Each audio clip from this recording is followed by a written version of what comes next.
and provide aid for those seeking refuge in other countries from Ukraine. It's also going to help schools and hospitals open. It's going to allow pensions and social support to be paid to the Ukrainian people so they have something in their pocket. It's also going to provide critical resources to address food shortages around the globe.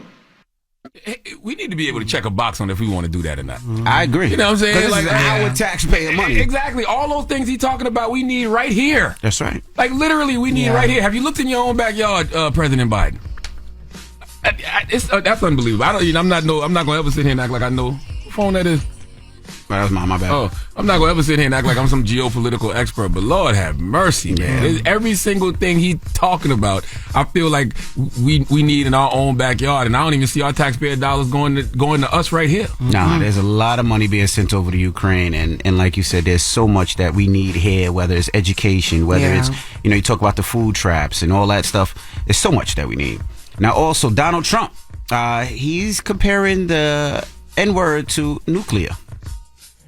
Nuclear is so devastating that we don't even want to talk about it. And that was a word that was never supposed to be mentioned. You have two N-words, neither of which should ever be mentioned. I said that once. I said, oh, what a terrible thing to say. No, you have two N-words. You know what the one is, but the other is the nuclear word. Not supposed to ever be mentioned. Ever, ever, ever. It's mentioned every single day now. Every single day they talk about, will this end up in nuclear war? We're on the precipice of a disaster, the likes of which this world has never seen. This will make World War I and World War II like baby stuff. Trump not wrong. Which one, about the N-word, two N-words? Listen, I'll take all the N-bombs from white people before I want to take one N-bomb from any other country. Y'all ain't ready. Come on, man. Like, no, you don't want that. You don't want people to start going nuke for nuke. Nope. Okay? We'll be gone in a matter of hours. Absolutely. Come on, man. Stop. All right. Well, that is your front page news. Now, get it off your chest. 800-585-1051. If you need to vent, hit us up right now. Phone lines are wide open again. 800-585-1051. Hit us up right now. It's The Breakfast Club. Good morning. The Breakfast Club. Ray. Yo, Charlamagne, Envy, what up? Are we live? This is your time to get it off your chest. I got an indoor pool, an outdoor pool. We want to hear from you on The Breakfast Club. We can get on the phone right now. He'll tell you what it is. We live? Hello, who's this? Yeah, what's up, Envy? What's up, Trav? It's Charlamagne. What's up, Char? Peace, sis. What's happening? Yeah, I'm chilling. Say what up to Jess Hilarious. Well. Isn't Miss Jess not that hilarious? Oh. How are you? Nah, how you doing? Don't you start that, Trav, now. Yeah, You be don't, nice. I'm not. Because we're going to go blow for blow, I'm Travis. not starting nothing. It seems like they know you. Don't play with me, because I'm going to get to know you in a minute. Miss Moore. What's up? Miss Moore. Can I tell you something, Miss Moore? Yeah, you better tell it right. What's up? Change your name to Miss Jess. Kind of funny, because you are kind of funny. I ain't no hater. She's hilarious. I'll take that. Me and Trav argued about Jess before. Trav, you was mad at Jess for something, but that was years ago, and I can't say that she has she has said something about the gay community years ago. Oh, that was gay? Years ago. Niggas don't need to bring that up, Char. Oh, you gay? Yeah, you gay. Oh, word. I'm just giving her some context. I don't want her to think you just coming at her for no reason. I felt like it was coming from a place, but I ain't know you was gay. All right, what's up with you? Well, Laverne Cox is going to be in today. I did say you kind of funny. You are kind of funny. She's hilarious. And what if I be like, you kind of straight? You gonna be mad? You better relax, Trav. You better relax. You know that. No, you know what?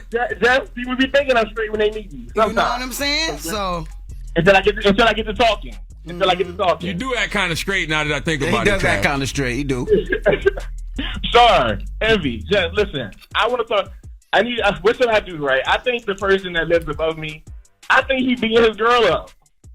So why And don't I you don't know call if I the should mind my police? business or call the cops on them. No, you call the cops. You want nobody to die. You can beat her to death. Call the police. But you got to give us some context. Why you think he doing that? They could just be having rough sex. But I don't know because he African. So I don't know if he just be yelling when he talks, but like he be like going off on her in his language. I don't know what to go. I be hearing furniture moving, and he be like snapping on her. Oh my And it be making me want to call the cops, but I was like, I don't know what they talking about. Maybe you should tell the landlord first. yeah. He the maintenance man. Oh, the guy. He the maintenance The man. maintenance man ain't live upstairs. He live right above me. So when you go to work, why don't you just go up there as the girl? She's not gonna say. No, but you can see her face if she getting beat or something. Yeah. You know, I should have been knocking the door, act like I'm locked out, and see if she open the door. There you go. You should tell somebody if you really feel that way. Definitely. If you feel like it's going down up there, you should tell somebody. No, I really do feel like it's going down, and I be trying to sleep. It be late at night, and I just be hearing boom, boom, boom, and go down and a bunch of African shit. Oh, seriously, I'm sorry, I need to say that word. Bye, Trav. He's so crazy, man. But get it off your chest. 800-585-1051. If you need to vent, hit us up now. It's The Breakfast Club. Good morning. The Breakfast Club. Ray. Yo, Charlamagne, Envy, what up? Are we live? This is your time to get it off your chest. I got an indoor pool, an outdoor pool. We want to hear from you on The Breakfast Club. We can get on the phone right now. He'll tell you what it is. We live. Hello, who's this? Yo, what up, man? Yeah, 803. Metro. Yeah, man, I was just calling to say hi to Charlamagne, man. We need to be able to opt out. Taxpayer money going to a whole nother place. Like, eggs about $10 a pound over here now, man. They get bad. We need that money too. You ain't lying, bro. You understood what he I said? can't even buy food there. Every word. He said that he agreed with me that we need to be able to opt out on paying taxes, sending money to countries that are at war. Because something $10 a pound. I thought he said eggs. What? Hello, who's this? Yo, this is Gerald from Florida. What's up? What's happening? Good morning, sir. Good morning. Good morning. Is this Charlamagne the God? Yes, sir. Did you just tell us we was going to go nuke for nuke with any country in this world?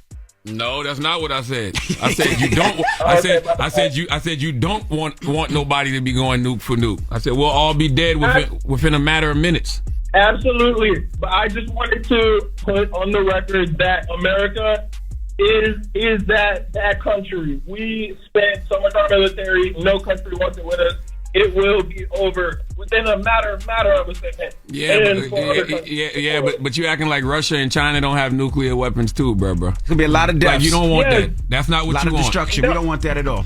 I don't think their nuclear weapons are advanced as ours, as quick as ours. I think that y'all sound ridiculous, and I think y'all have no idea what nuclear weapons are. You do not want nuclear warfare, bro. We sound stupid. I hate when people say, "Yeah, our weapons are so more advanced." You don't want that. How do we know that? You don't want that. Nope. You do not want. You do not want countries to start throwing nukes around. That's not that. It's there's no tomorrow, people. Yeah. when that happens, and we supposed to love them all. That's right. So don't do that. Hello, who's this? Hey, what's up? Take us off Bluetooth or speaker. Hey, Envy, I told you, man. I be in the garbage truck, man. Oh, what's up? Not Porta Potty guy. Sean Stone, My name is Sean Stone. Hey, good morning, guys. Jess Hilarious, good morning again. Good morning, baby. How you doing?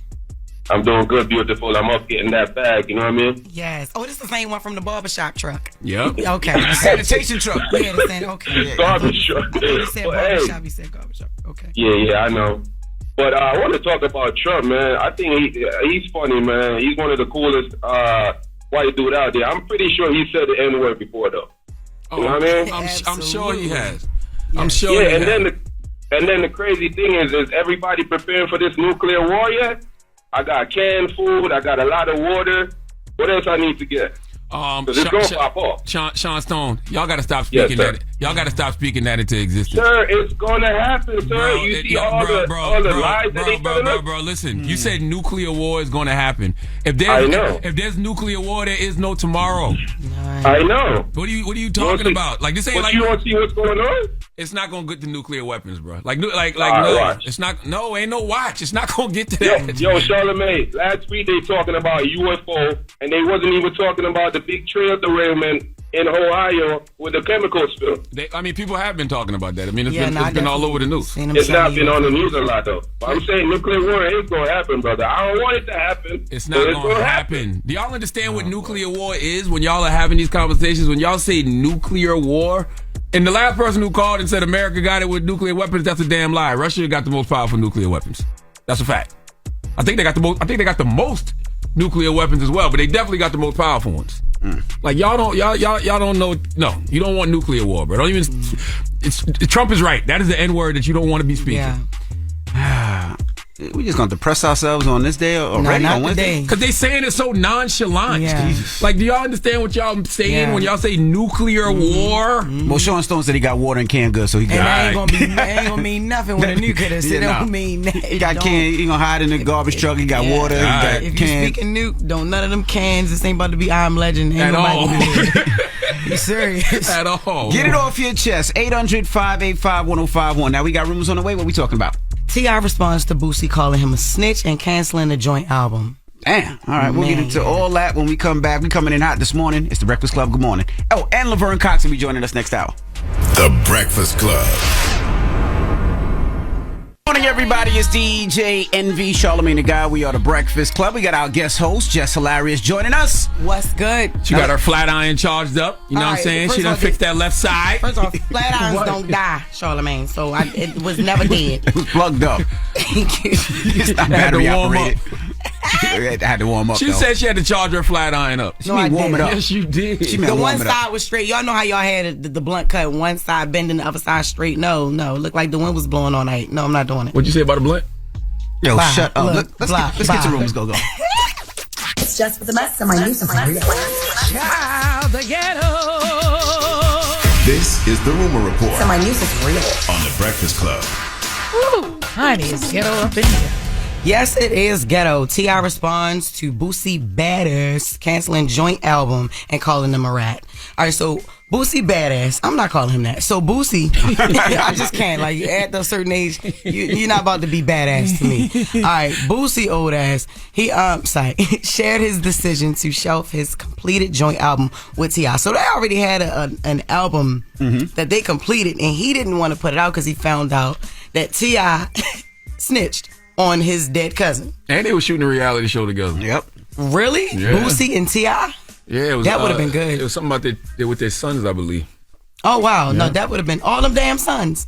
Between them two? Their sons are cool, right? Yeah. Yeah, their sons are cool. Oh, wow. Okay. So back in 2020, during the 2020 episode of Expeditiously, T.I. spoke about an incident in 2000 where he was caught with a gun. And we got the audio right here. I take all the charges you got. If you can walk away free and put it on me, goddamn right. So is that what boys giving you about because you put it on? No, hell no. Okay. No. Don't nobody even know about that. I just volunteered. Don't nobody even know about that. I'm just being honest. Yeah. That's the only time that I done never said or gave no information about nobody. Because that's my cousin, my big cousin. He was dead.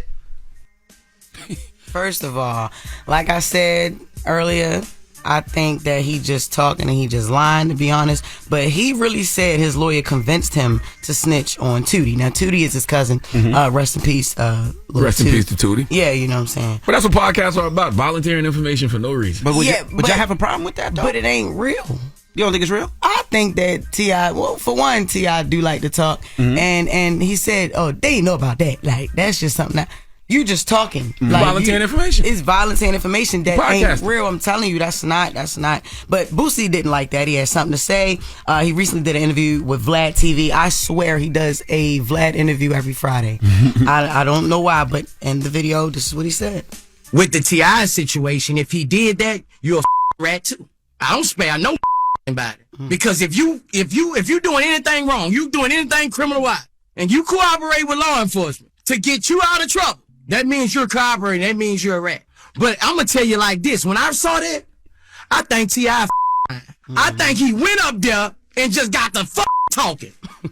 So listen, here's the thing. Two things. Here's what I don't understand. Why do rappers, brothers who are no longer in the street, who have legitimate means of getting money, why are they still abiding by street rules? That's number one. And number two, if Boosie feels like Jess does, that T.I. just talking and T.I. lying, why are you bugging? Why are you tripping on T.I.? Why you don't want to do the album no more? Why you calling him a rat? It is a street code, for life. But if you think he lying, why are you calling him a rat?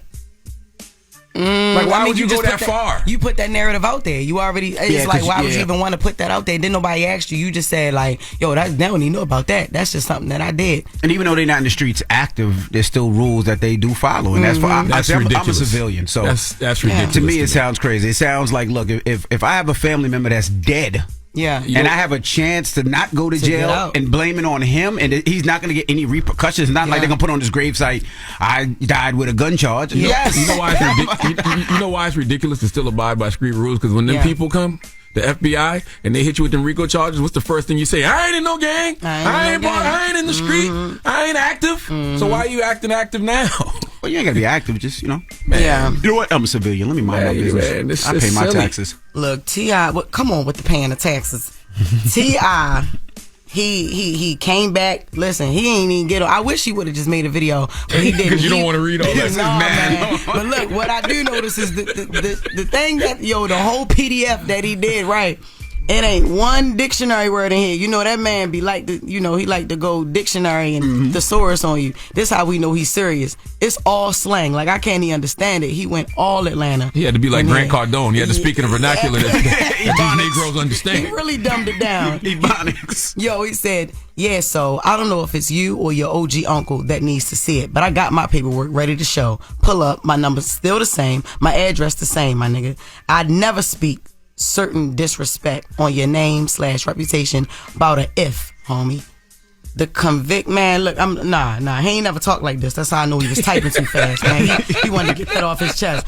Obviously, I thought we was something that we wasn't. So basically, he's just disappointed in him or whatever. But I just feel like, I feel both. All right, yo, you could have hit me up if you had a problem, but I also feel like, T.I., you just can't go out here talking.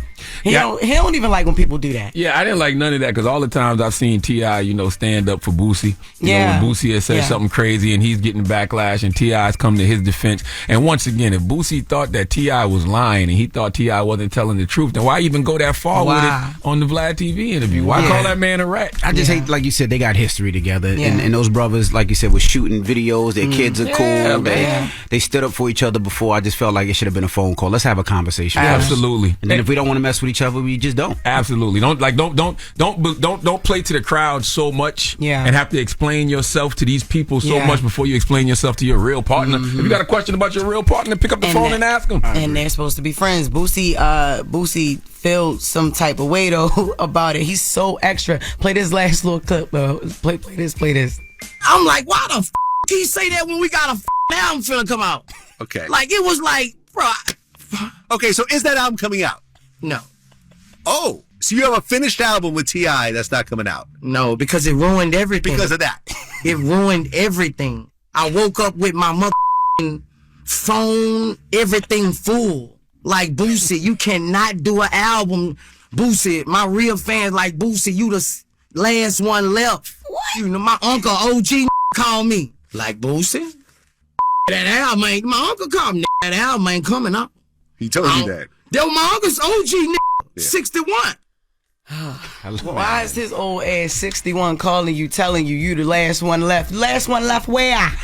What y'all doing? Y'all too old for this. Drop that damn album, get the people what they want. Moving on. Rapper Da Brat is expecting her first child with wife Jessica Judy Harris to part. That's amazing. Da Brat is 48, all right? And we got audio to help you out. All right. I mean, the journey, the complications. Like I was hospitalized with blood clots. It's just been a lot, but we're not giving up. And we want a baby together, so we want it to be, we wanted some of me, we want some of her, so we both had to go through different things to make it happen. Yeah. It's just been a journey. I have been to the doctor more than I ever have in my whole life. My goodness. How many pap smears a woman got to get? Damn. Are you, and you're still trying? No, well, I'm not going to say we're still trying. We are on our way. Jess, let me ask you a question. What's that? Now, she did say some of me, some of her. Yeah. I didn't know. I was going to ignore that, Envy. I'm glad you brought that up. I ain't even I heard that, but yeah. So I don't know. Did they take one of her? No. Did it take? I don't know if they took like a half of her egg and then put the 2 eggs and then with the sperm. We'd have to ask an in vitro doctor. I don't know how that works. How that goes? Yeah, I want to know, is it safe for a 48-year-old woman to have a baby? I think it's I think it's beautiful, but I just have one question. Mm-hmm. The breast. So you the one?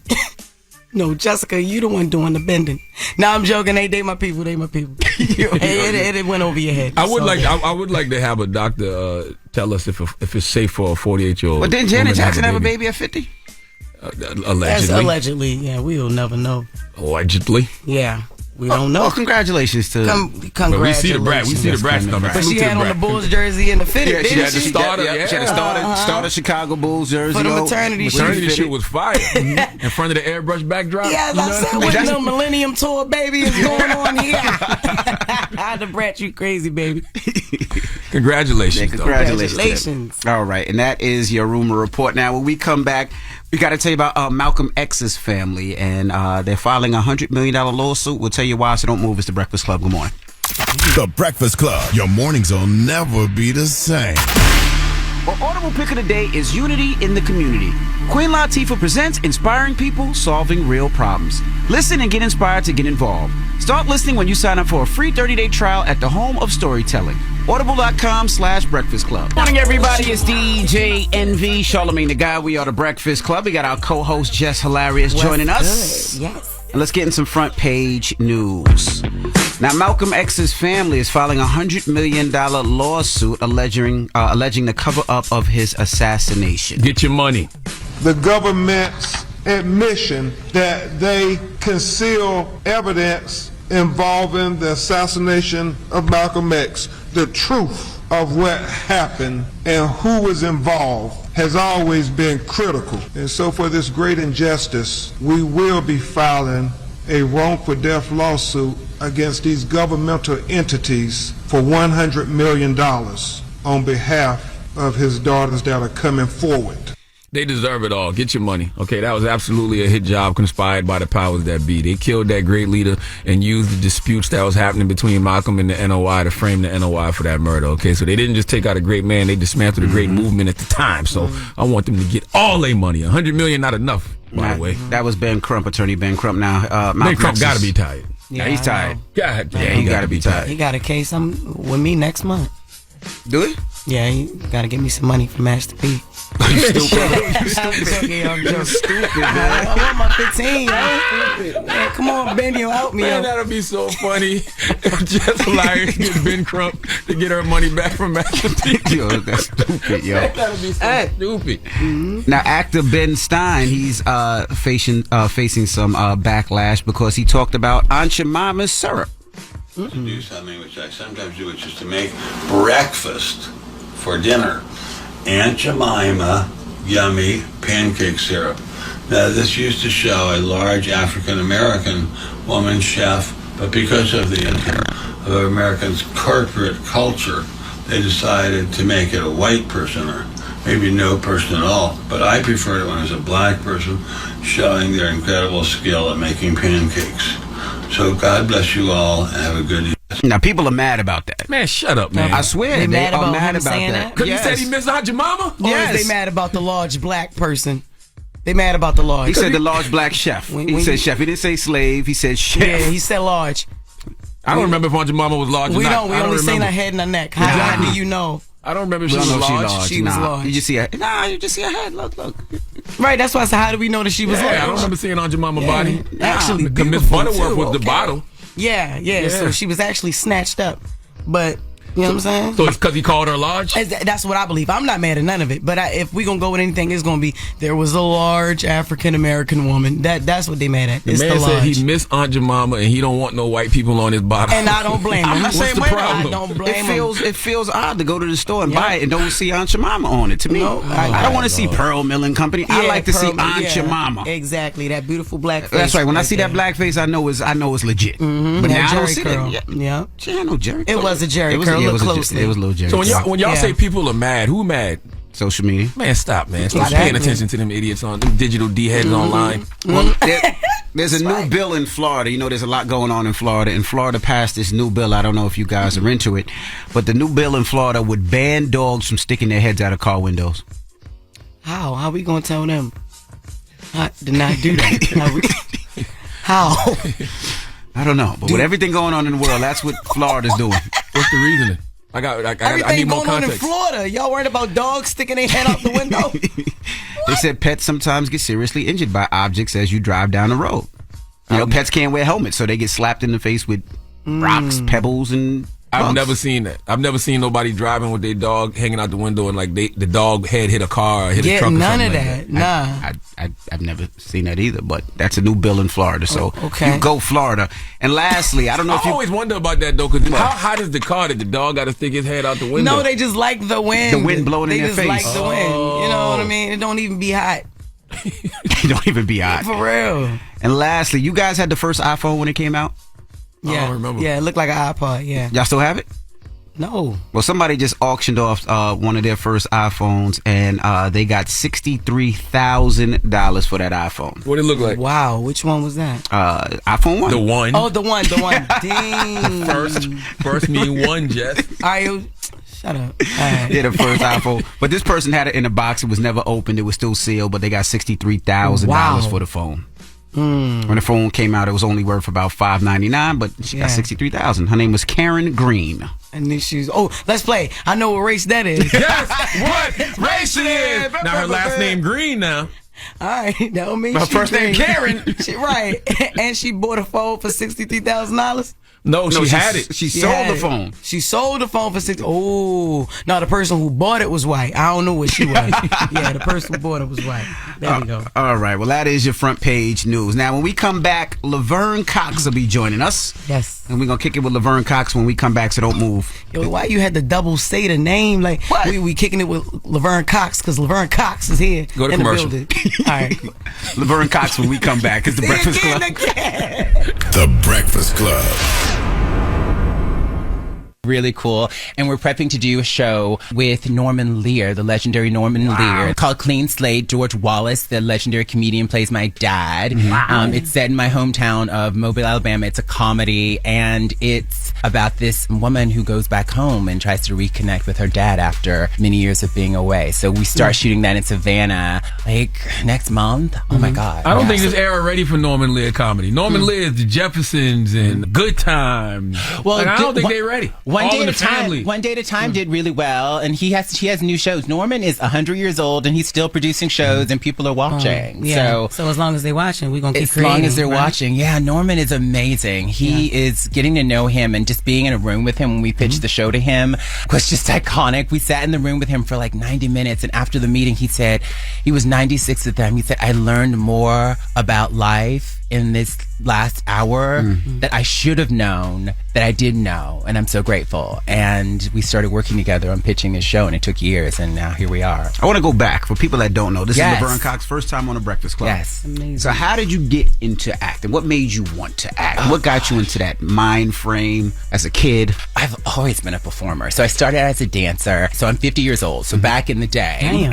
Right. I mean, but that's a good. That's Black good. don't That's crack. really Yes. good. Yeah. And so I started studying dance in third grade, but I always knew I wanted to act, that I would transition to acting. And when I got to college, I was a dance major at Marymount Manhattan College and started acting there. So I've been acting like since college and did my first movie my senior year at Marymount in 1996. So you knew that's what you wanted to do. I always knew, but then I finally accepted being trans when I was in 1998 and started transitioning, and I was like, well, there aren't any trans actors, so I don't know if I can't really be an actor and be trans. And so I went to fashion school for 3 semesters and went to FIT, and then I was like, I don't really want to do this. I love fashion, but I don't want to do it. And then like I did a few more movies, just auditioned and got a few independent films, and then I started training seriously with this woman named Susan Batson, who is an iconic acting coach. But finally, 20 years after I moved to New York, I got my big break in Orange Is the New Black. How was that? How was auditioning for that? 20 years. Wow.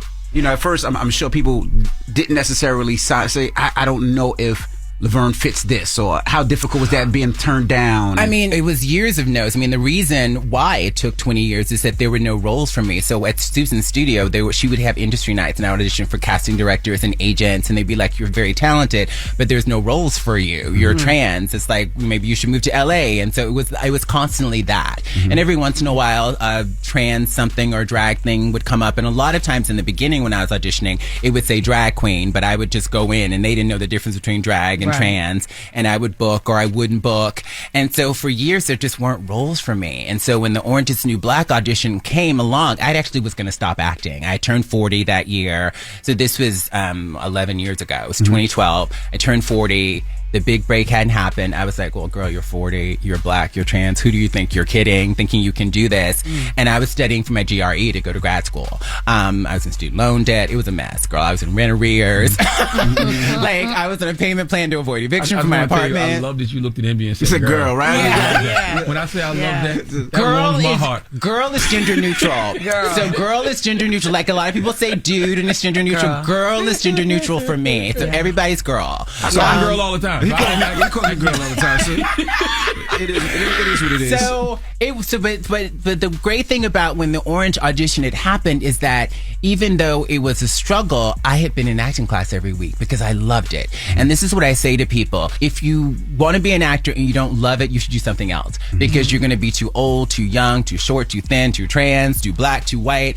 And so all the rejection, I kept loving it. And so I kept, even though I kind of gave up hope, I kept going to class because I love acting. And so when the audition came along, I did one audition, I booked it.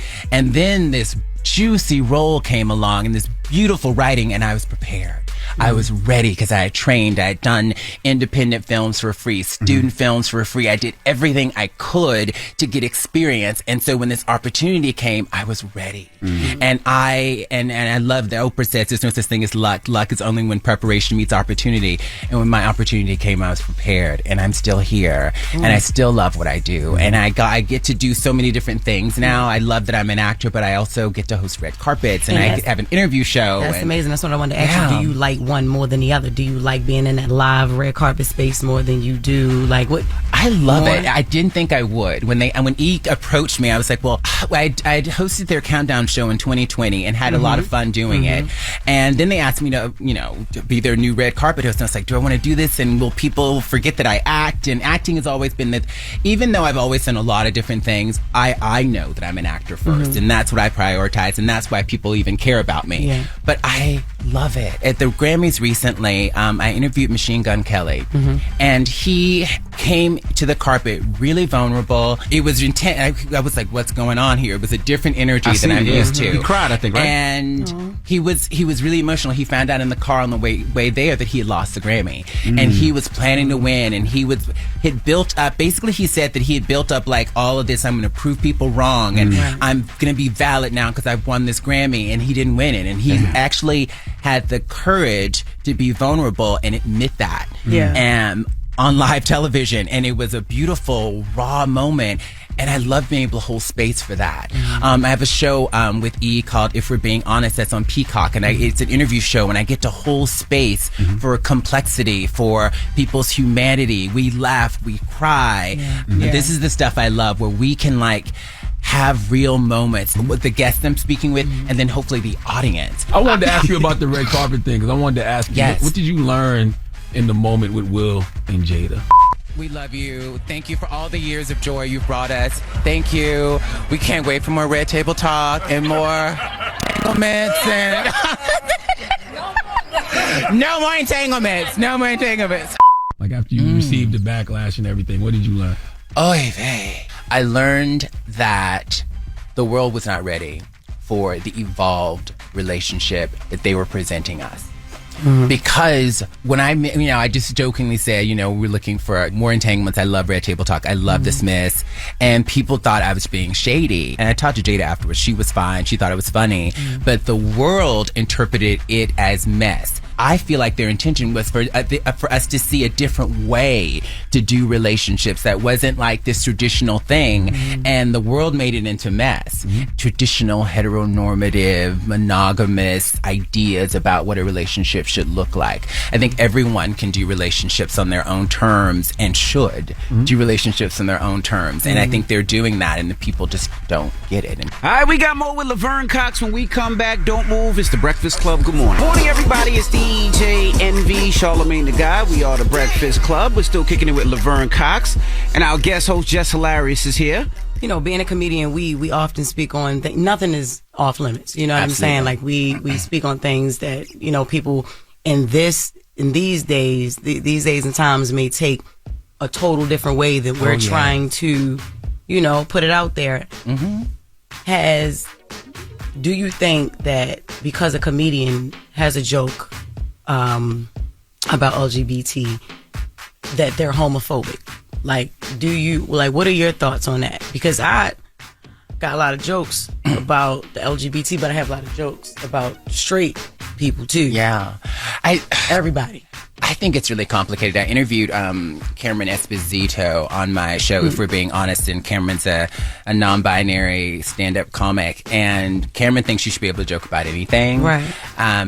But Cameron also said that a lot of comedians who have problems, who saying they're always being canceled and they aren't allowed to joke anymore, aren't used to getting feedback.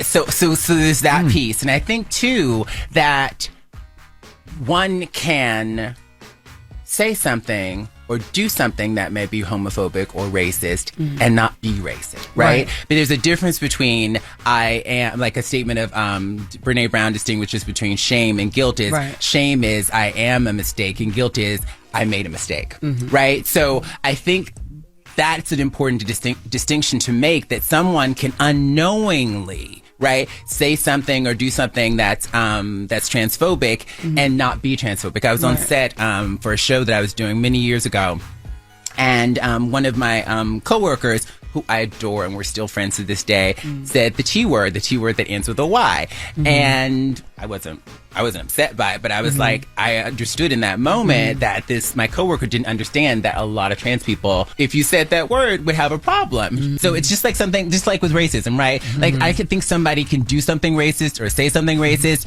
not necessarily intending it in a certain way. There are words that we might not even know are problematic, and we just don't know. But it is racist. It is transphobic. I mean, for you, it's a comic. I mean, I mean, have you been criticized or critiqued for some of your LGBTQ most jokes? Definitely. But how did that make you feel? It made me. I was mad. I was very upset because I'm like, how can you say I'm homophobic because of this and because of that? And then it comes the thing of like, if you say, oh, yo, you know, my brother gay, or I got a gay best friend, then they still put you in a box like, well, that's like saying some of my best friends are black. Right. Yeah. And you get misgendered a lot, Jess, which I hate. What? You get misgendered a lot. People, people always, you know, say I was born a man and all that. And I hate that. And how does that make you feel? How does it make you feel? When people misgender you as a non-trans woman? I honestly have never got upset. I actually started putting it in my jokes, but it's other people that would get upset for me. A lot of black women get upset about that. Yeah, I'm gonna be totally honest with you. I got upset that I called this guy. He was LGBT. He called me the T word that ended with a Y, and I called him the F word. And I felt like, but it was blew up because I said I felt like, all right, slur for slur, and he's like, oh, you know, everybody's like, yo, you're not a part of the community. You can't say that. Well, it gives him the right to tell me that I'm a T word. Like, you can't do that. Did he know that you were? He was being smart. He knew exactly that I was a woman, that, you know, that I'm born a woman, am a woman, but like, you hit me below the belt, and you weren't saying that because you really thought that, you said that because you knew that trying to insult you. Trying to insult you. Something like, oh yeah. There's I think was it one of the City Girls who just has a lyric about like pretty like transgender, like it shouldn't be an insult to say that someone, I mean, look at me. That's how he tried, right, look at you. It shouldn't be an insult to say that someone looks trans. Trans is beautiful. But right. And I think too, when in that moment, using that F slur, you were mad. I was like, upset. For me, I decided many years ago, I had an incident in a gay club. And I was co-hosting an event, and I used the F word. I said, use some loud F words. This was years ago. After the show, these two black gay men came up to me and read me for filth. And I'm there with my friend Ari, may he rest in peace. And I'm like, no, we're reclaiming that word, and I'm trans. And they were like, not having it. And I talked to my friend Ari, and I was self-righteous. I was like, we're reclaiming that word. We're taking the power away from that word. And Ari was like, absolutely. Then I talked to my brother. My brother is identifies as a practicing homosexual. He doesn't like the word gay. He thinks it's a white bourgeois construct, and he prefers the idea of practiced orientation. Y'all twins, anyway, right? We're twins. Okay. And I talked to my brother about it, and I expected my brother to be like, yeah, they were crazy and they were wrong. And my brother was like, that's not your word to reclaim. And I was like, but no. And it's like, that's not your word to reclaim. Yeah. And then he said it a third time, and then I started crying. Yeah. Because I had to admit that I said something that was hurtful. I saw the hurt in their eyes. And Yeah. I immediately became defensive. And that defensiveness, I get, but that uncomfortability, that moment of sitting with like, I hurt somebody. And I didn't intend to. Right. But I hurt somebody. And that felt awful. Do you ever get tired of being, I don't want to say the face, but the person that everybody comes to when there's a joke that people don't like, or when somebody says something in a lyric, or The spokesperson for all trans issues. Do you get tired of that? I'm not anymore. There's so many more of us. And what I love about my career and what I'm really proud of is that I'm the first openly trans person to be nominated for an acting Emmy, but I'm not the last. I'm the first trans person to be on the cover of Time magazine, but I'm not the last. There's so many more trans people with the platform now. What I am frustrated by with these legislative attacks against trans people now is that people aren't talking to enough trans people. There are like lots of pundits and people who like talk about trans issues without a trans person in sight. There used to be a time, I'm old enough, where people would talk about trans issues and actually bring on trans people to talk.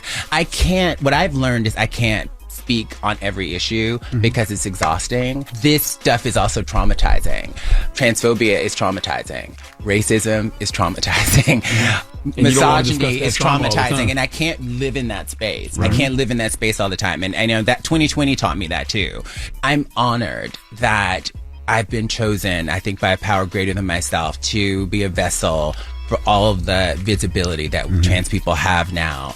And it used to feel like a lot of pressure, and I used to feel this obligation to speak up about everything. And now I pray to God that, like, I'd say thank you, but I'm like, can I wear this more lightly and with more joy?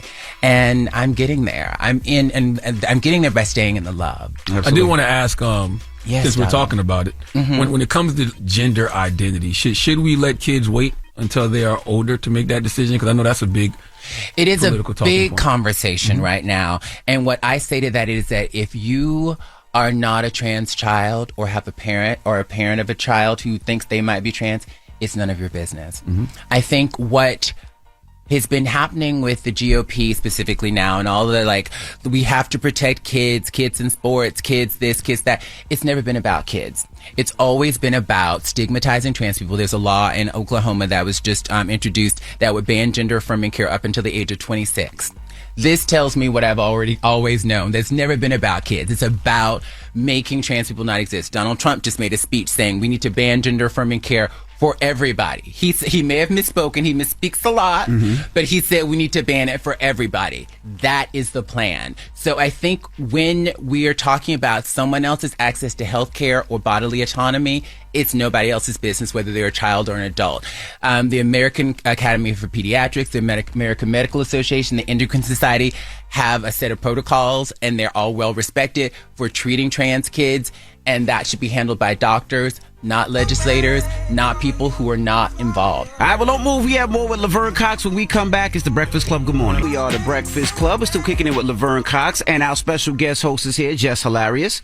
Charlamagne? I'm glad you're here because we can even help Jess unpack another little bit of trauma that she went through. Remember, Jess, I saw you say this on the Don't Call Me White Girl podcast. Yeah. There was a guy hollering at you, flew her out, and you was trying into to fly, him. yeah, trying to fly you out, right? I wasn't into him. I thought you said you was into him. You said you was trying to fly you out. Okay, there was this guy. He's known. Everybody know him. He's a singer. A famous. I didn't know that part. I didn't know the singer part either. Yeah, I'm talking I thought he was an about athlete. from Wow. back in the They days. just try to holler at me too, girl. The ones that will act like they didn't. But yeah, he DM'd me and he was like, he wanted me to have sex with him. Have sex with him. Yeah. But he wanted me to bend him over because He wanted you to strap on. he thought I had that already. Yes. Came like that. He Like, thought that you were a thought it was- trans woman who had Yes, not and had he bottom surgery. And he really wanted this experience, and he didn't know he hit me And once he's known, or girl, twice. after the He show, hit you me should tell me who it is. 3 I might know times. who it is, girl. Look, and she might not even be shocked. But the thing is, These things don't surprise me, no. And I was like, wow, like, And this was traumatizing for you? No, I just Yes, was it like, was. no, it wasn't. It was not. Look, Charlamagne, you're a mess. Look, Vern, what I tell you, it You're a don't- mess. Because Girl, Oh, you're a He mess. was trying to insult me. He just literally thought that I was, He thought you were trans, and so he was really wanting. I and wasn't so, upset at all. Okay. When I seen the money, I was like, dang, I wish I did have one of those because he was Exactly. offering She money. wanted it. What? She was like, He she was like, also I gotta compete with also trans thought you were women a sex too? worker. So it was a fetish. Yes. He thought It you was were a like sex worker. fetish. He thought you were trans. Yes. There's people often assume that trans people are sex workers. Mm-hmm. We're not all sex workers. There's other things we can do, and this is not to demean sex work. We For sure. we're sex workers should be decriminalized and all that. Wow. But and when I told him, and look, and when I was like, okay, so no, I am, woman. He was like, oh, damn. All right, well, see. Like, it was like, well, you can still fly me out for the money if you, but no. He didn't want wanted that. something He very wanted specific, yeah. Very specific. And he wasn't disrespectful after. He wasn't, and I wasn't about to put that up, none of that. But he was really like, I wouldn't say disappointed, but it was like, oh. Sounds like he was disappointed. Damn, you not? Yeah, all right. he was disappointed. No, I think that we have to, it's tricky to talk about sex with trans folks because we're often sexualized, right? And so to have an adult conversation about sex and sexuality and not, again, to elevate the humanity of trans people. This is my work, to elevate the humanity of trans people. But there are straight identified men who enjoy being pegged, having a woman strap on, who enjoy a trans woman who might, give them that pleasure, and they still identify as straight because she's still a woman, right? So I think that a more evolved conversation that a lot of people aren't ready for is that a sex act does not define your sexuality. Nobody can tell you who you are. Okay. Nobody can tell you who you are. So sexuality exists on a spectrum. And I think it's really problematic when we find out that someone enjoys something sexually and then we start telling them that they are gay or start telling them of their sexuality. It is not our business to tell somebody their sexuality. If they're in the closet, if they're in denial, that's actually not our business either. Right? So there's too much of that. I think we can allow, and people are doing all sorts of things sexually. And I think it's all wonderful. I think it's great. As long as it's consensual, and everybody is an adult, and it's great. And I think that it's an advanced concept, but separating a sex act from someone's sexuality, I think is something that's very evolved that I would love for people to be able to do. So Charlamagne does a sex act to me. I just love the fact that there's potentially wait a minute. He if Charlamagne does a to sex you? act to me, that doesn't necessarily mean he's gay. That's what she's saying. It's That's but ridiculous. not I just love regular other people. I just love the fact that a trans woman potentially took one of Jess's prospects. That's what I. That's what I appreciate. He found the girl. Yeah. Don't try because he wanted me. Don't talk to her today. He wanted me. He wanted me. He didn't know that I was. He still want me to this day. You could have been like, girl, I could strap on. Did you offer that? Yes, because the money. You it was did. so much money. How much money was it? How much was it? $50,000. Oh, girl. So I was like, what? And so he must still be doing there's a man shows. offering $50,000. Yes. The girls. He must be popular. Okay, you need to tell the girls who this is. The sex worker girls out there. There is a man, a singer, offering $50,000. Yes, and they better give me a piece of that. How old is he? How old is he? Oh, he's over 50. Oh. He's this was somebody we listened to back in the day. Hey, stop! Don't do that. Somebody who's still listening. We still listening to them right now. $50,000. $50,000. A lot of girls can use that. And so I did. I had to talk it over with my best friend. What's wrong with you? It's so good. It's gone, Jess. It's so beautiful to be a black. It's so beautiful to be a black trans woman and not need that money. It's so beautiful to make my own money. Can we talk about this, please? Yes, Barbie. Yes. Can we get the Barbie? Can we talk about Barbie in the same conversation that we were talking about this? Will Mattel be okay with us having that conversation and then talking about this? Woosah. Sorry, Mattel. I want to know, how did this doll come about? Was this a dream of yours? It how did it happen? was. So when I found out Ava DuVernay had a doll, I was like, I want a doll too. And I said to my manager, Paul, I was like, I want a Barbie. And I don't know if he reached out, but several years later, Mattel reached out and said, we'd love to do a Barbie. We're doing a tribute collection. And I said, absolutely. It's it was a dream. And it was, I've talked a lot about this when the Barbie came out, but when I was a kid, I wanted a Barbie, and my mom did not allow me to play with Barbie. It was forbidden. And I was in therapy, and I told that story to my therapist, and my therapist said, it's never too late to have a happy childhood. You can reparent that inner child. And I think you should go and buy yourself a Barbie. Did you? And play with her. I absolutely did. I bought a Barbie, played with her, I dressed her, and it was healing. And then I told my mom about it, and then my mom started sending me Barbies. This always makes me cry. Oh, really? Then my mom started sending me Barbies. God, this. Oh, that's sweet. I'm not gonna crown the Breakfast Club. It's really sweet. And Black she started Barbies? sending me black Barbies. Absolutely. Okay. Yeah. She started sending me black Barbies, and it was just this wonderful, we all have a little kid inside of us that needs attention, that needs healing, and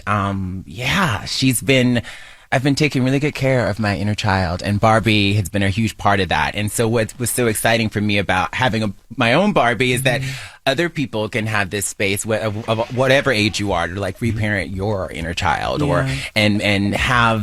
and know that you can be trans or non-binary and that you exist. This is my last question. I guess it's more like even though a statement. I guess the challenge I have as a personality is I often wonder what's more impactful, right? Because you're Laverne Cox to me. You're not transgender actress Laverne Cox. You're Laverne Cox. You got a lot of things going on. So I wonder what's more powerful. Just having you on a platform like this and just having a conversation about everything that you're doing, or allowing you to speak to your transness. I can do both. Find a girl who can do both. That for me, it's just living my life. I'm 50 years old, living my life. I worked in restaurants in New York for 20 years. I did not go to the restaurant talking about my transness when I was working at a coffee shop. I just went to the restaurant and I was myself. And some people knew I was trans, some people didn't. But they got to know me as a human being, and that was the most powerful thing ever. When I'm on set, I'm not educating people or doing diversity and inclusion training. I'm doing my job, and showing up and doing me has been the best way. So I think it's about our humanity. Yes, I'm trans, but I'm so much more than that. And every trans person is so much more than that. And just our humanity. We've always been here. We've been second-class citizens. If we're going to acknowledge that these folks are here, let's just respect them and let them be. And it shouldn't affect you. It really shouldn't. And I think that I feel like a lot of men who get upset about trans women, it's they want to be misogynist and they want to holler at a girl and know that she was assigned female at birth, and they get upset, and it's that's not my problem that if you're attracted to me. It's not my problem that you swipe right on me on a dating app. It just unmatch and move on. It's people get so and then I think my fault I made your jump. Right. You know what I'm saying? Well, Laverne Cox, ladies and Laverne gentlemen. Cox, Thank you for joining us. Y'all check out If We're Being Honest with Laverne Cox on Peacock. Yes. And Oscar's red carpet. That's right, March 12th. Yes. That's right, March 12th. Well, thank you so much for joining us. We appreciate you. Always. And don't be a stranger. Thank you. It's the Breakfast Club. It's Laverne Cox. All right.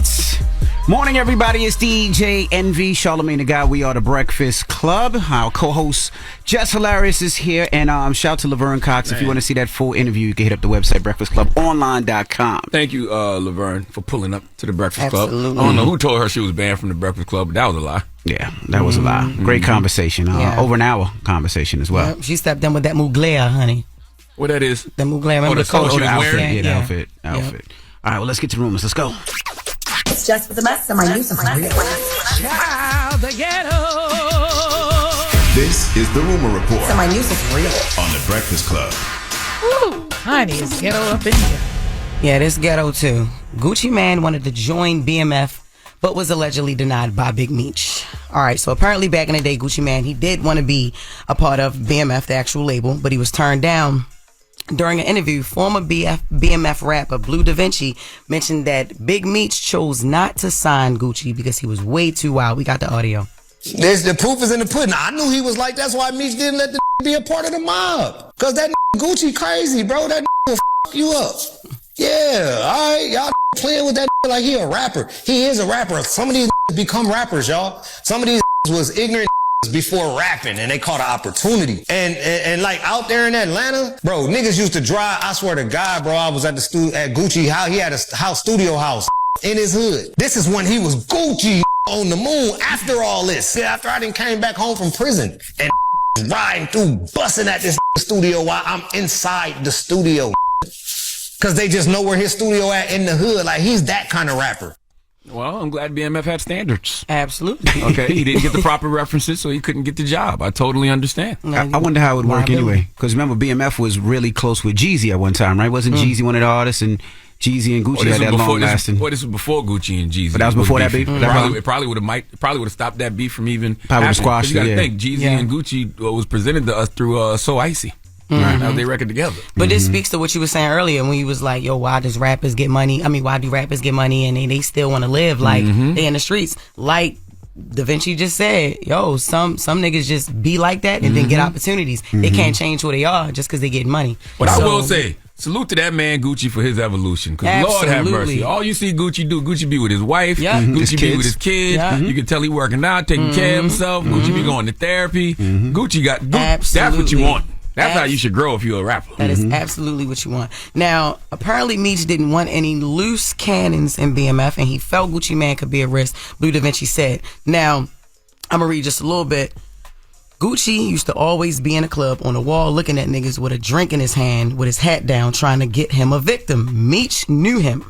He was cool, and he tried to get down with the mob, but Meech was telling niggas like, nah, man, this nigga about to be out here robbing niggas. And we want you to go to the audio. Yo, I didn't say nothing about no audio. It ain't no, yo. We ain't got no audio. Yo, these niggas ain't like the way I'm reading today, yo. I don't know what's going on. We ain't got no audio. I'm about to turn into Gucci in here, yo. Y'all gotta chill on me, man. I want you to go to the audio. There's no audio.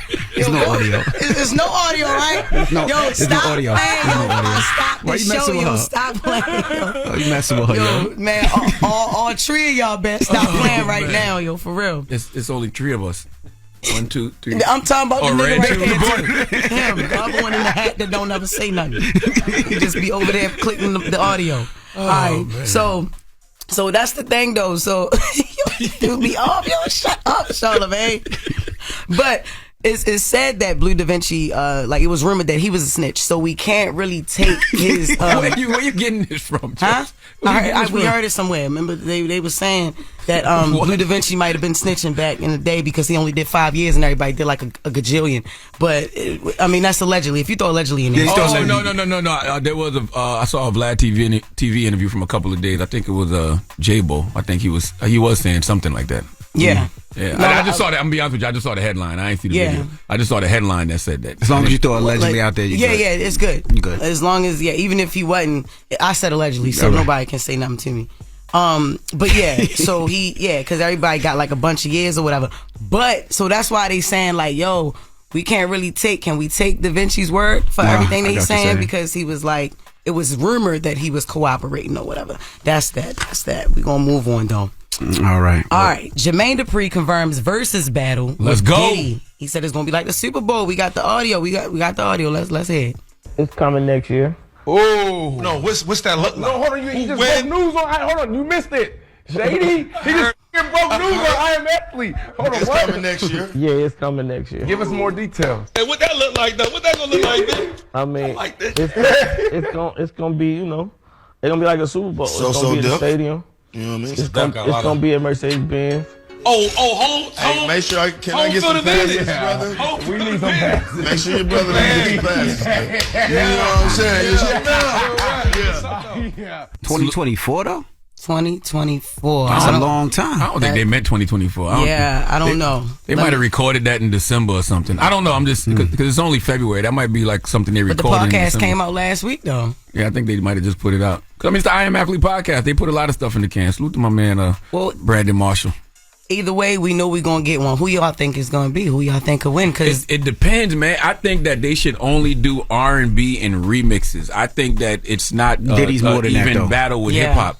I think more than that. But I think if they just do R&B and remixes, it'll be just as entertaining. I think they should leave hip hop off the table. But just like, keep it R&B and remixes. But like Jermaine said before, he said, I'm gonna be the underdog. A lot of people don't even know songs that I did. Everybody know there's no song that Diddy that don't nobody know that he didn't do. See, it's gonna be performances too, right? Performances. It got to be performances. If he said it's gonna be like the Super Bowl, it better be. And the problem with Diddy is Diddy might not have a strong relationship with a lot of his past artists. Like him and Mace don't rock with each other. B.I.G's passed away, of course. So I don't know if he can who did he get? Can't get up there Black doing Rob that passed dance. away. Craig Mack passed away. Personally, I think Jermaine is just playing with y'all when he's calling himself the underdog. He's feeding into what people think about him, but the reality is Jermaine Dupri is not no damn underdog. No. In no way, shape, or form. Jermaine Dupri is a country with nuclear weapons, too.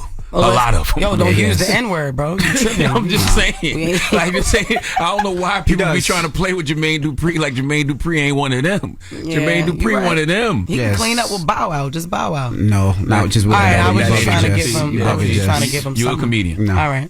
Now, not just Bow Wow. He can play some Bow Wow. He got Usher. He got Mariah. Come on, man. He Come got on, man. Escape. He got Jagged Edge. The Brat. Everybody. The Yeah, Brat. I Criss know. Cross. Y'all thought Rihanna could perform pregnant. Let the Brat come out there Hey, in yo, Mercedes she Benz better not Stadium. come out there with no Come on bullshit, now. see, Come no on fit now. Start in the the jacket stomach and open. the little Come bra. on now. She You better not already come know. out there. You All already right. know what she's gonna do. That was Okay? Jess with the mess. Now, Jess, let me just ask you one question before we get to these rumors. Charlamagne, what is in front of Jess right now? Deodorant.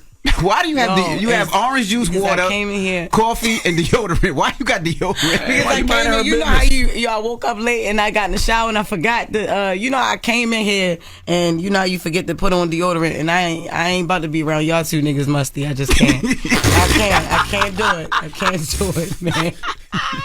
So my bad. All right, now you good. Charlamagne, who you giving that donkey to, man?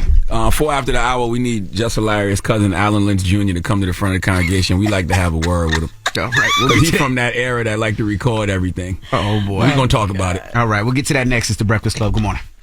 The Breakfast Club. Your mornings will never be the same. Your company has goals this year. Find the right people to help you achieve them with ZipRecruiter, where 4 out of 5 employers get a quality candidate within the first day. Try it free at ZipRecruiter.com/breakfast. That's ZipRecruiter.com/breakfast. It's time for Donkey of the Day. Donkeys of the Day, ask Charlamagne. I'm a Democrat, so being Donkey of the Day is a little bit of a mixed one. So like a donkey. Hee-haw. Okay. Donkey of the Day.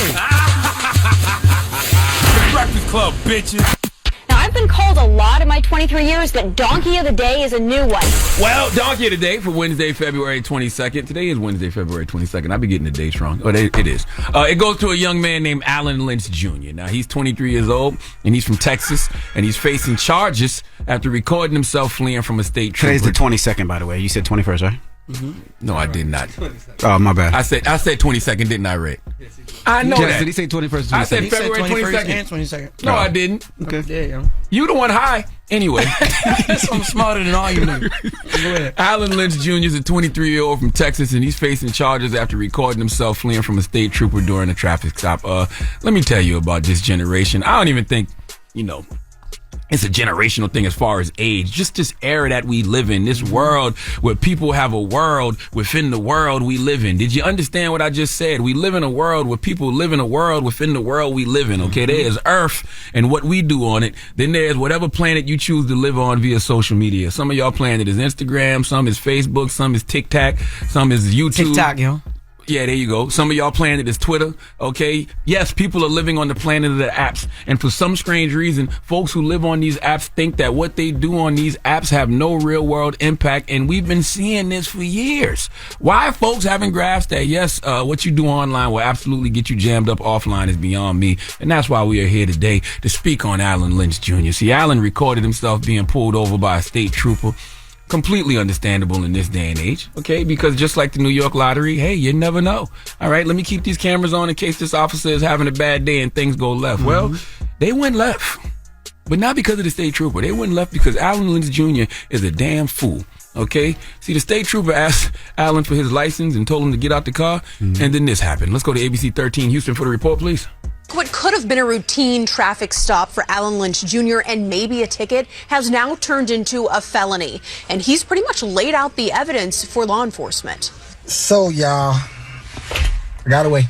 Round and applause. A 5.5-minute video posted by Alan Lynch Jr. to YouTube, bragging about getting away from a state trooper who pulled him over earlier this month. That traffic stop on I-10 near Eldridge Parkway back on February 4th, seen here in the video Lynch posted. Hello, Texas Highway Patrol. Reason for the stop is your expired temp tag. I just got this car today. Okay, do you have your driver's license on you? Yeah, I do. All right, and then go ahead and step out with me as well.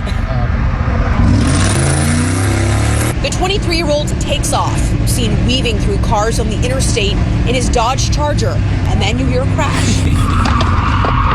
State Highway Beltway 8. Lynch documented himself, quote, ducking off, as he put it, hiding from law enforcement at an apartment complex that day for hours. But he was identified, located, and arrested this week, charged with felony evading. I don't even got to play a game, but guess what race it is? He's saying ducking off and driving the Dodge Charger. Stop playing with my cousin. As many dumbass conversations as folks like to have about snitching, who's a snitch, what's a snitch, all that foolishness, we still have not had the conversation about people snitching on themselves via social media. Would you like to hear Alan Lynch Jr. discuss his getaway in that Dodge Charger? You want to hear him talking about ducking off? Absolutely. Yes. Let's listen. I do. They gonna have to catch me first, man. I ain't finna jail. You feel? You think I'm gonna make their job easy? Their job is to catch us. Our job is to run away. I know y'all need to go ahead, like, come and subscribe, and it's going up from here. And yeah, I hope y'all like the video. Everybody who checking in on, I'm good. I'm straight. That's why I'm making this video, to let y'all know I'm good. I'm straight, but don't try that at home. Nobody try none of that stuff that's not safe. Jess hilarious. Guess what race he is? He is black, and he is black as F. Sounds real, and I love it. It sounds a little white to me. I love it. Chill out. Oh, Alan. I love it. I love it. First of all, Alan, you did make the police job easier because you got on the FBI's internet and recorded yourself running away from law enforcement. Damn it, man. You know how sometimes police cut their body cameras off because they know they about to violate your ass? Right. Yes. They know they about to do something they don't got no business doing. That's what Alan should have done, okay? If you had plans to duck off from the police, simply turn your camera off. You ain't got to go live, okay? Yeah. And I'm not encouraging anyone to run away from the police. I'm just saying if you was trying not to get caught, common sense would say don't record yourself and put it online for the whole world to see. I think people forget it's the World Wide Web, not just your World Wide Web, okay? And I really do hate you like and subscribe ass Negroes, okay? All right? He did say at the end, he was very supportive. He said, don't try this at home. Please don't try this at home. So don't do all that, because he's doing a good deed in the community. I just don't understand why he had the nerve to say that them people got to catch you first. Why they got to catch you when you done caught yourself? Okay, police don't have to fish anymore. Y'all jumping right into their boats. That's exactly what this is, okay? Alan is one of them social media silver carps. All right, y'all know what them carps are. Them carps are them dangerous fish. Some of them are dangerous because them silver carps can get real big, like 40 pounds, and they jump out the water because they be scared of the boats, but sometimes they jump right into the boat, all right? I've seen videos where those carps jump out the water and land right into the boat. That's what y'all Negroes are doing when y'all get on social media and record yourselves doing crimes, okay? You had the nerve to think you was being slick and recording yourself getting away when the reality is all you was doing was giving prosecutors Exhibit A in the case against Alan Lynch Jr. Please let Remy Ma give this young man the biggest hee-haw. Hee-haw, hee-haw. You stupid motherfucker. Are you dumb? Now, Jess, you tell me why you over there moaning. That turned you on for some reason. You like relax, yo. You like a high-speed getaway. Drive faster. Yo, it's going up. Like he said, it's going up. It's going up. I hope y'all like the video. You know what I'm saying? It is what it is, man. All right. Well, thank you for that donkey today, sir. Yes, indeed. Now, shout to Erykah Badu. She stopped through yesterday. We had a conversation. Now, the conversation was about her. One part of the conversation was her not possibly being a great mate at the time.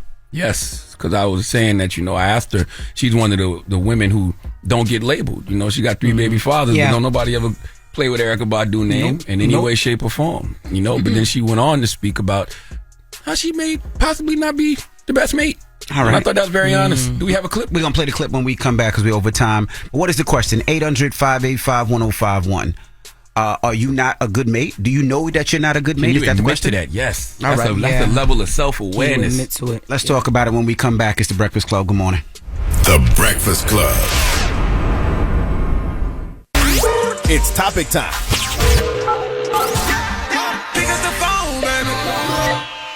Call 800-585-1051 to join into the discussion with The Breakfast Club. Talk about it. Morning, everybody. It's DJ Envy, Charlamagne the Guy. We are The Breakfast Club. We got our guest host, Jess Hilarious, joining us. Yes, indeed. Good? And we're talking about not being a good mate. Now, this conversation comes from Erykah Badu, who stopped through yesterday, and this is what she said. I think God make us fall in love just long enough to get pregnant so that we could go ahead and procreate, keep the race going, and then that dies down, and then everything else is on you. In our culture, the next step is supposed to be marriage. And it doesn't fit everybody.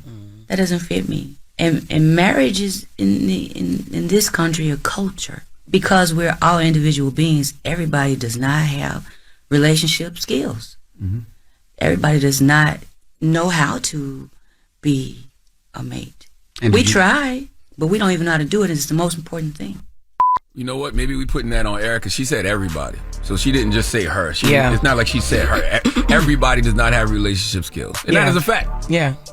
Do you feel like you have relationship skills, Jess? I'm still actually honestly trying to figure that out, to be honest with you. My problem was, and I'm not going to say it still is a problem because I know it. So I'm trying to figure out how to move forward. But I had a list of demands for what I wanted in a guy, but didn't really know what I wanted. You know what I'm saying? I didn't know how I wanted to be assessed. I just was going off of like what he need to have. You gotta have yourself together. You know what I'm saying? Like sometimes you don't even really know that you got mental issues or like you suffering from you holding yourself back because of trauma until you get in a relationship and it's activated because so you bring now all that you old trying baggage.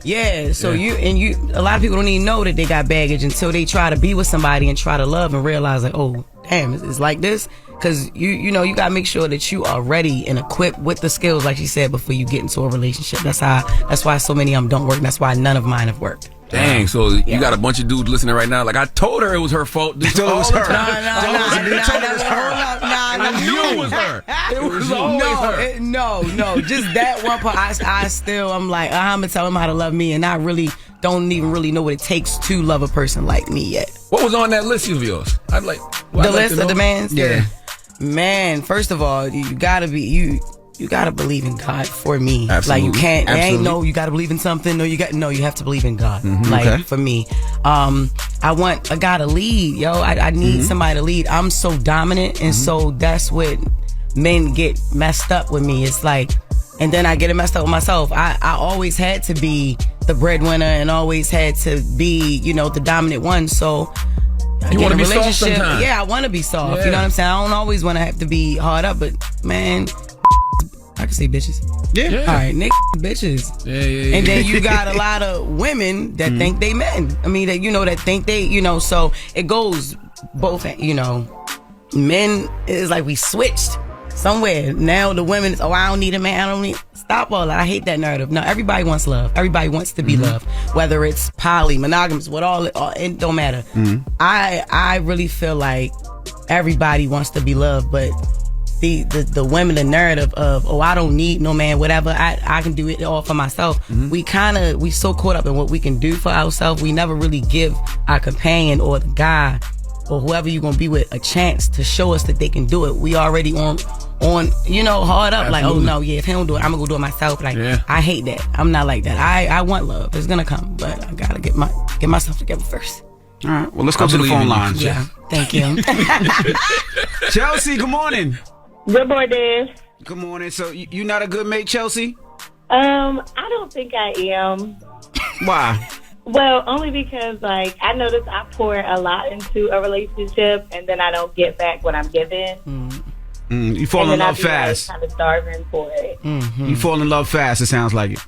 Okay, yeah, I guess I kind of do. Yeah. You got kids? But why is that her fault? I do have two. You got two different baby daddies?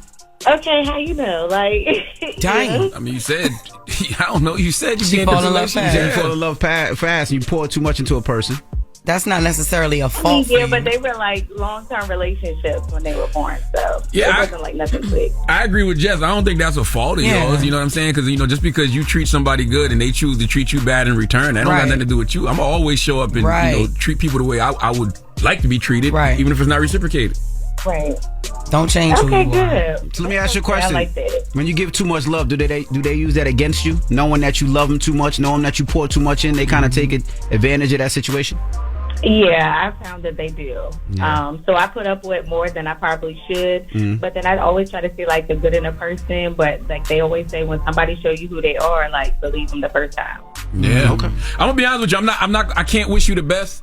And I'm not gonna tell you that love is out there for you because I really don't know you based off this one phone call. Yeah. Because she might be a terrible person. Yeah, she might be. She sound like it in the end. No, she don't. She's Nah, a nice I was lady. joking, y'all. Nah, She sound like a nice lady. No, yeah, she's a nice lady. I love her. I love her and her kids. 800-585-1051. Are you a good mate? Are you not a good mate is the question. That's the question. Are you not a good mate? You can't find love. What's the problem? Let's talk about it. It's the Breakfast Club. Good morning.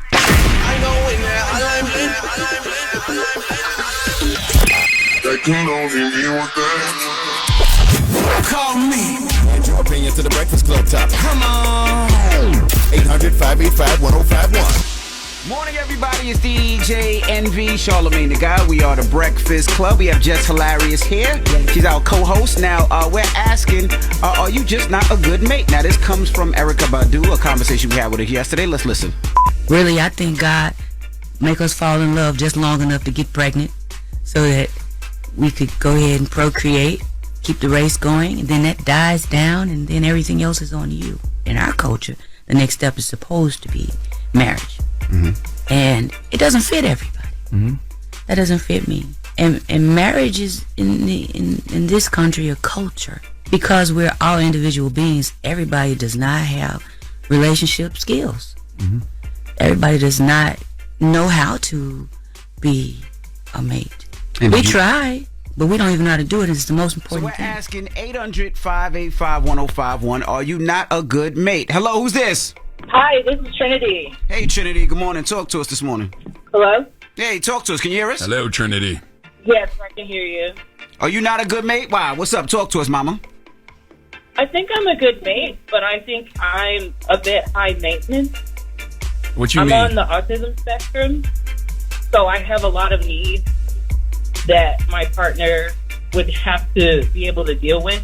For example, sometimes if I have really bad days, I can go completely nonverbal.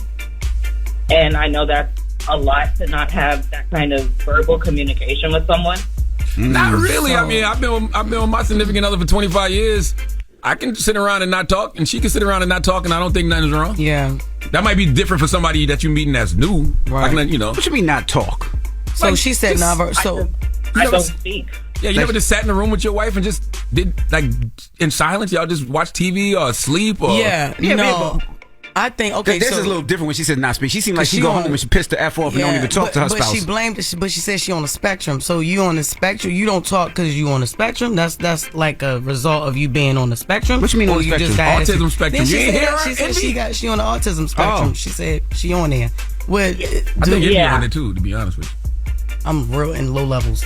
What part? So that is a symptom of not a symptom. I don't even know what that means, to be honest with you, when you say you're on the autism spectrum. Yeah, what does that mean? I don't know. Because it seems like you just talk because you don't want to. I have autism, and autism is a spectrum of different things. Okay. So, for example, you can be proficient in taking care of yourself, but you can get overstimulated easily. I got you. Okay. Things like that. And you just get like to the point where you just like, I can't talk because there's so much in your mind that you want to say, you can't say it. Right. So you just be like, you shut down. Yeah, I shut down. Is your spouse autistic as well? They have to understand. No, I don't have a spouse. I've tried dating. What? But people have complained about me being on the spectrum, and things that I go through is a little bit too much for them. No, I mean, because, it does take people time, right? Because, people with autism have different ways of learning, different ways of paying attention. So it would just take somebody some real time and effort. Well, that's been through it. Yeah, absolutely. Yeah. They just got to learn to be patient with you, babe, because you can't help, but you can't change. You know what I'm saying? You can't change that. Right. But it's good that you know. It's good that you know that. I wouldn't even say that that's necessarily a fault for you either. Like you said, you're not a bad lover. You're just on the spectrum. And thank you, Trinity, for checking in with us. That's just going to take a man with some patience. That's all it is, Trinity. It's going to take a man with some patience. That's all. Jess, what kind of advice is that? It's good that you know. It's good that you know that you on there. But I never heard nobody use that. She's so intelligent that she ain't even got to lead with that. But I never heard nobody use that as a reason as to why they don't have a significant other. I'm on the spectrum and I'm gonna go quiet sometimes. Well, she ain't even got to do that. Well, she does say she has dates, but it gets problem because she comes home and has problems and she doesn't like to talk. It's. You understand? And some of these niggas probably think that's an STD when she say, I got ASD. I got autism spectrum disorder for real. People stupid. Hello, who's this? Yo, this is Devon. Devon, what's up? You not a good mate, bro? Not at all. Wow. Okay. You know, I was married for 8 years. I was miserable the whole time, and once I split up, I see that I ain't got no responsibilities or obligations to nobody. I don't gotta answer no questions. Like, I'm good by myself. Okay. Is that did that make you a bad person? Your marriage made you a bad person because now you just out here, you a hoe? Like, what you saying? I'm not a hoe. I just, I don't like to answer questions. I'm an adult. I'm grown. Adults have to answer questions. Yeah, we really do. Like, there's never a point in life where you stop answering questions. Because you answering me right now. Yeah, but in a marriage, it's obligated. I don't have to answer you, and there won't be no repercussions. In a marriage, if you don't answer those questions, then it causes friction in the problems. Yeah, I get what you're saying. Yeah, I got it. You're not a good mate, bro. That's all you got for him? This ain't Ayanla. We ain't fixing nobody's life. Yeah, y'all tell us y'all ain't no good mates. We agree with you. We can see exactly where y'all coming from. Yeah. I don't like to answer no questions. Yeah, you're right. You're not a good mate, bro. He wanted, that's somebody who knows his ex-wife listened to this show. And he wanted her to hear that. Hello, who's this? Hi. My name is Olivia, and I want to just say, I'm sorry, I was listening to Jess and you just came in, but I just want to say that I'm married, but I do agree with both Jess and Badu, and that's something that me and my husband are talking about in marriage counseling. We've been married for almost 10 years, and we've been met with these roadblocks, not just children and changing and things of that nature, but just who we are through our trauma and everything. And his therapist, asked him, he was like, was your wife ever these things from the beginning? And he was like, no. And he was like, you said, so why do you all of a sudden want these things to change? And that's something that we had to face. Like, was I ever good at X? And so, I can get better at X, but as far as doing X, marry the maid, maybe I'm not going to ever be strong in that skill, but that's something I can work on. Gotcha. And I think that, like Jess said, sometimes you don't know until you get in relationships, and then you are met with these things, and maybe you don't do things like his mother, his father, right, aunts, uncles. Sometimes you do things like you. Sometimes I stuff I don't do like my own mom and dad, because I'm just from a different generation. My parents are boomers. I'm a millennial, so it's different things.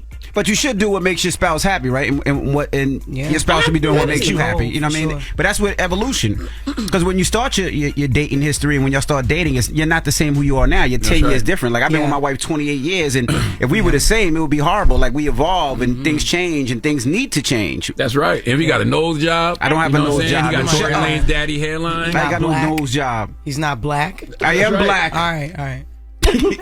Olivia, thank you so much. I totally agree. You should do what your spouse wants you to do in terms of to your greatest abilities. I'm just put my thing out there. I'm not the best housekeeper, is what I'm saying. So, I'm strengthening that.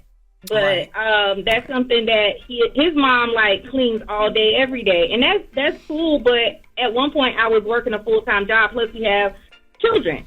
So I get it. That's just not.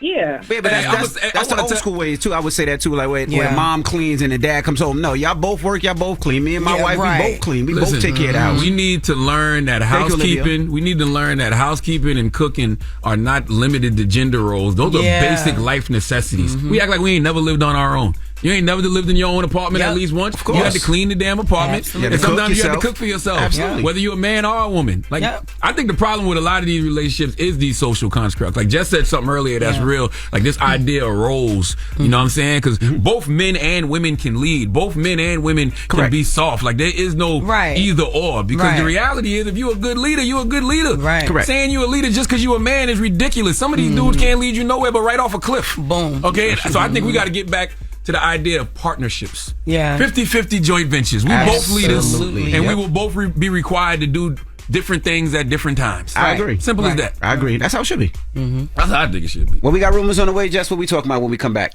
Man, Eminem opposes. All right, look, so I don't like the way it's wrote, so I'm going to just say it. Say it your way. Look.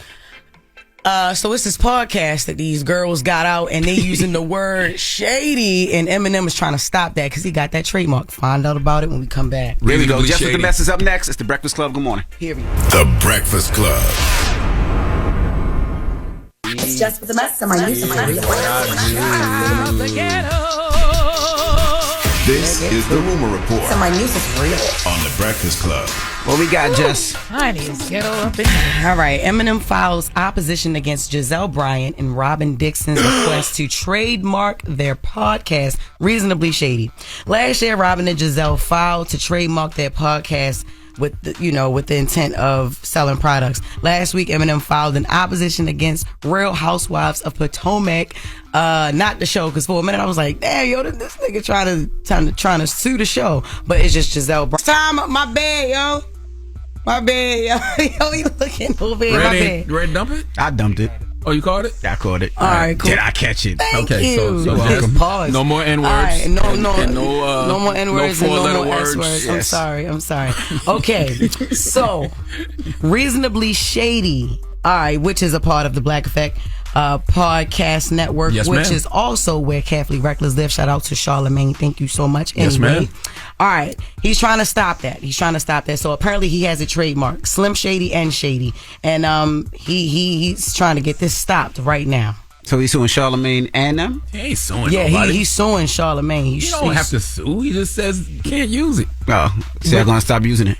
I don't know. But Robin and Giselle, well, yeah, these people, they technically under you. Are they gonna change it? I think you can use it as the name of your podcast. I don't think that they can trademark it for merch and stuff like that, because he already has I guess he has everything Shady trademarked for merch and records and everything else. I don't think you can use Shady for anything. You can't use it at all. But I don't know why y'all asking me. No, these your they're people. partners. They work You partner with them. Reasonably Shady is on the Black Effect iHeartRadio podcast network, but that's what lawyers are for. Okay. I have no idea about any of this. Okay, so I saw it in Eminem. the news like y'all did. All right, so now you know he's coming for you. Yeah, he's coming I just for you. wanted He's to gonna let sue you know that. Yeah. Make sure All you right. listen to the Reasonably Shady podcast on the Black Effect iHeartRadio podcast network, hosted by Giselle and Robin. And make sure you listen to Carefully Reckless, Yes. hosted by Jess Hilarious on the Black Effect iHeartRadio podcast I don't think it's called Reasonable network. Shady anymore though, but Those are two of our top podcasts right Yes, yep, to the top, yeah. And Eminem is my favorite rapper anyway. That's just a fact. Okay. All right. That don't mean nothing. He's still gonna come after Carefully Reckless because you know No, that he not. he got that trademark too. No, you don't. He No, got you a Reckless don't. trademark. Nah. Yes, he does. That's why Michael Jackson bought his catalog.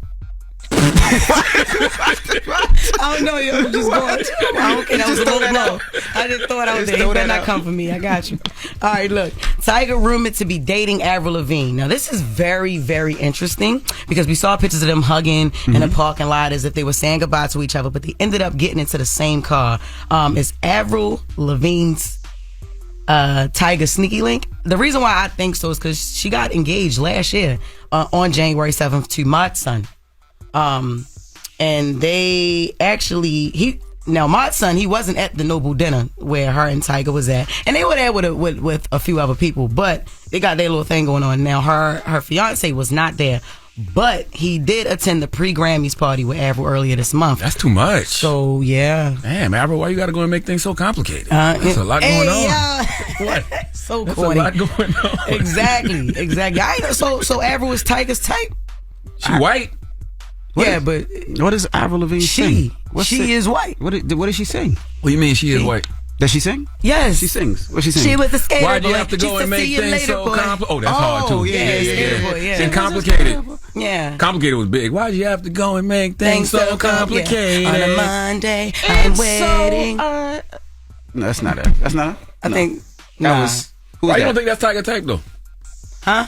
Why you don't think that's Tiger type? Just because we ain't never see just because Tiger got all types of types.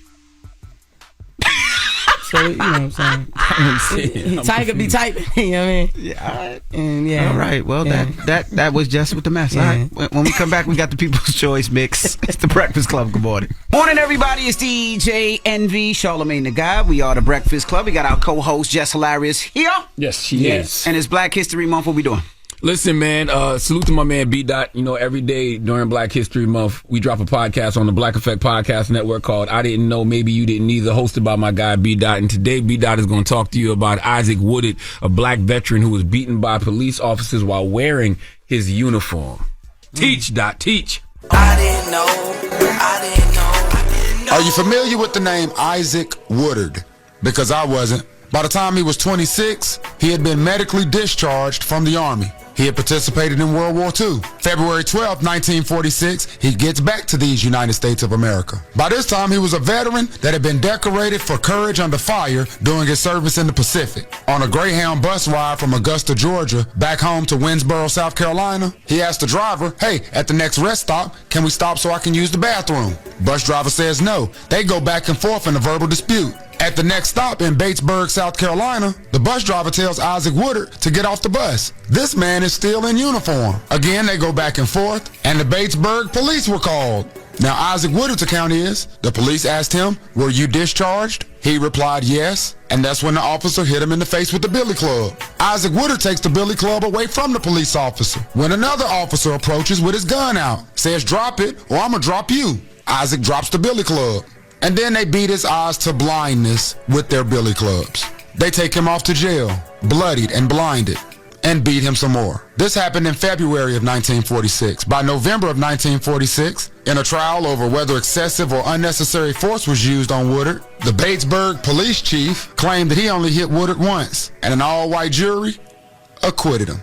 And they only deliberated for 30 minutes. Isaac Woodard died September 23rd, 1992, at the age of 73. As 47 years of living blind at the hands of the police in a country that you were defending, even still in your uniform where you had just been decorated for your courage under fire. And I didn't know. Maybe you didn't either. I didn't know. Are you familiar with the name Isaac Woodard? Because I wasn't. By the time he was 26, he had been medically discharged from the Army. He had participated in World War II. February 12, 1946, he gets back to these United States of America. By this time, he was a veteran that had been decorated for courage under fire during his service in the Pacific. On a Greyhound bus ride from Augusta, Georgia, back home to Winsboro, South Carolina, he asked the driver, "Hey, at the next rest stop, can we stop so I can use the bathroom?" Bus driver says no. They go back and forth in a verbal dispute. At the next stop in Batesburg, South Carolina, the bus driver tells Isaac Woodard to get off the bus. This man is still in uniform. Again, they go back and forth, and the Batesburg police were called. Now, Isaac Woodard's account is, the police asked him, "Were you discharged?" He replied, "Yes," and that's when the officer hit him in the face with the billy club. Isaac Woodard takes the billy club away from the police officer. When another officer approaches with his gun out, says, "Drop it, or I'm gonna drop you." Isaac drops the billy club. And then they beat his eyes to blindness with their billy clubs. They take him off to jail, bloodied and blinded, and beat him some more. This happened in February of 1946. By November of 1946, in a trial over whether excessive or unnecessary force was used on Woodard, the Batesburg police chief claimed that he only hit Woodard once, and an all-white jury acquitted him. And they only deliberated for 30 minutes. Isaac Woodard died September 23rd, 1992, at the age of 73. As 47 years of living blind at the hands of the police in a country that you were defending, even still in your uniform where you had just been decorated for your courage under fire. And I didn't know. Maybe you didn't either. I bet you didn't know that. Nope. And of course, they were acquitted by a jury. The more things change, the more they stay the same. All right. Well, when we come back, we got the positive news. Oh, hold on. What? Make sure you subscribe to I Didn't Know, Maybe You Didn't Either on the Black Effect iHeartRadio Podcast Network. Okay? Okay. All right. Well, when we come back, positive notice, The Breakfast Club. Good morning. Good morning, everybody. It's DJ NV, Charlamagne the Guy. We got our co-host Jess with the mess. Jess Hilarious here. Yes. I see a lot of people hitting us, Charlamagne. About what? Saying that Laverne Cox calling us girl. That is not gender neutral, girl. I call you girl all the time. So when she said it, it didn't throw me off at all. I just thought she was recognizing your energy. But if you would have said, "Hey, man," that would have pissed her off. That would have pissed her off. You know that what is I'm saying? facts. So it's kind of like a little contradicting, but she does everything out of love, like she said. We live in a world full of double standards. Literally. You know? But what was her reasoning for that? Because I did say something to her about that. What did she say? She said girl is just like somebody saying dude. Dude. I get what or like yo, saying yo. Yeah. I don't know if that, I don't think so. But, yeah. Hey. Yeah. Jess got a party this weekend, though. I do. Jess got a party this weekend. Y'all coming? Sunday. Sunday. Day party. It's a day party, 3 to 8. What's good? 1425 Elisina I Street. see the venue. The venue look dope. Oh my God. It's formerly known as the Old Pazos, and it's owned by some Greek people. Yeah. Everybody in Baltimore can't even get this. Okay. All right. Period. Oh Okay. yeah. It's just where the white people be at.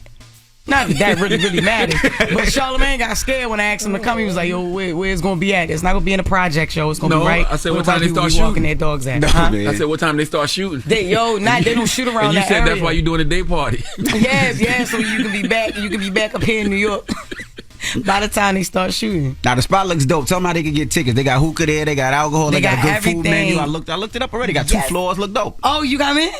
I don't know about that. Oh my God. Anyway, y'all can get the tickets. The link is in my bio, or you can hit Dave Kauser. He is tagged in the caption on all the promotions on my page. You can get tables from him. And the table, I was joking about 3,500. The tables are 1,000. Oh, word. Yeah, so now you can come. You get 1,000 that comes with alcohol? Yes. Oh, okay. Yep, you 1 bottle now. You get 1 bottle, you get a hookah, and you get 3 girls. 3 girls? Or 3 guys, whatever you want. What? Or For 3 real? non-binarians. Whatever. You know what I'm saying? I ain't trying to fit no fucking. I mean, oh, dang. Yo, I ain't trying to fit nobody. I'm so sick of this. Well, if you want 3 girls and 3 guys and 3 non-binarians. And listen, make sure you listen to Jess Hilarious. She dropped a new podcast today. Carefully Reckless comes out every Wednesday. Each and every Wednesday. What you talking about today on Carefully Reckless? Man, so I turned my whole show into Just Fix My Mess. So that's where I just basically help people. People be sending me in stories that they're going through in their marriages, in their single lives, with their family, with their coworkers or whatever, and I just do my best to help them, give them advice. I tell them to do stuff that I would do and do stuff that I wouldn't do. But yeah. So make sure you subscribe to the Carefully Reckless podcast on the Black Effect iHeartRadio podcast network, available everywhere you listen to podcasts, man. And Jess will be back tomorrow too. That's right. I will. And I'll also be in Raleigh, North Carolina this week. Woo! And if you didn't get your tickets, you need to get them right now. What venue? JessHilariousOfficial.com at Good Nights Comedy Club. We got 2 shows every night, Friday and Saturday. Boom. Get your tickets. All right. You got a positive note? I do. Positive note is simple, man. Discipline is the bridge between goals and accomplishment. Remember that. Breakfast Club, bitches! Y'all finished or y'all done?